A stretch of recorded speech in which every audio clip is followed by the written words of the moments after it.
ще се опитам да направя бит с 3 от най-странните плагини, създавани някога. Пияният тибетски монах Дилей Лама, Kentai Saturation плагина Nani и Dumpster Fire, който прави доста странни неща. Крайната ни цел е бита да звучи добре. Нещо, което никой не е постигал, работейки с тези плагини до сега. Затегнете коланите, закопчайте копчетата и скрийте дъщерите си, защото започва 3-ти епизод на Музикален Нърд.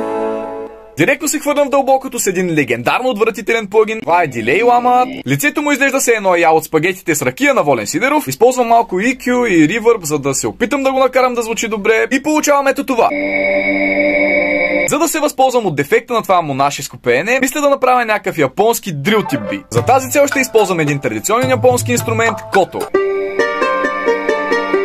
Нека да го направим още по-японско с тази флейта. Още малко струни. За да използвам втория си странен плагин, ще групирам тези тракове и ще използвам съвсем малко Dumpster Fire върху тях, за да придобият по-интересна текстура. Японците са супер добри в правенето на коли, затова добавям и аларма от автомобил. Следващия плагин също е японски. Това, което той прави, е да отсветява звука, като му придава ни много приятни хармонични честоти. Ако сте на под 18, ви съветвам да използвате Safe for Work опцията. В противен случай може вашите да ви набият, ако влязат в стаята. Добавям малко от този плагин върху нашия бас, който звучи ето така.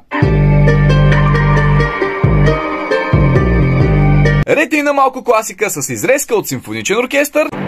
Барабани, моля.